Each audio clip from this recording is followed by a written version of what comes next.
handover with co-worker Jasmine for Michael Murphy. Afternoon, Jasmine. How are you? Yeah, good. How are you today, Richard? Yeah, good. Hey, look, I just want to bring up to speed with an incident that occurred this afternoon. Are you right for me just to Okay. just to Yep. do a handover? Yes, that's fine. Okay. Yep. All right. I was in the main area today, and a young man who I thought I recognised came in and he was quite agitated. Um, and I asked him what his name was, and he confirmed it was Michael.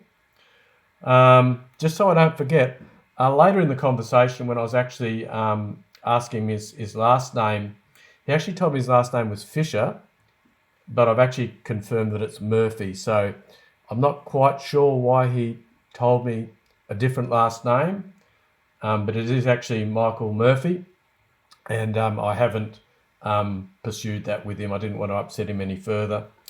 And he was quite agitated, so I spoke to him softly and just used some open body language, and he seemed to calm.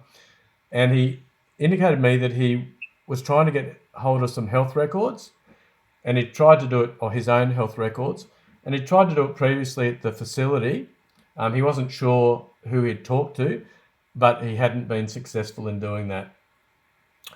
Um, So I sat down with him, and he seemed to calm, and I said that I could tell him what I knew about accessing health records, and I gave him a bit of basic information that usually if you're able to give consent that you should be able to access those health records. We had a very brief conversation that if there are other people involved in those health records, that information might be withheld.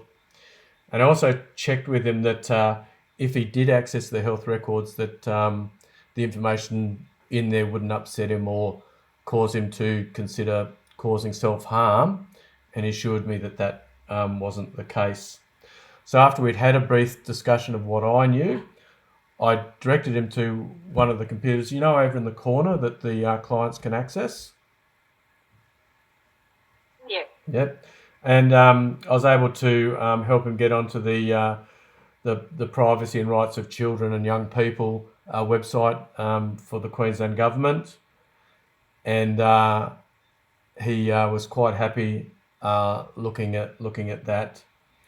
And during our discussions, other important thing was that I did suggest that he may have to make an application for this to occur, which might involve some written application, and that it might be recommended that he talk to the youth counsellor that comes in tomorrow, and he agreed that that would be a good idea. So I then left him.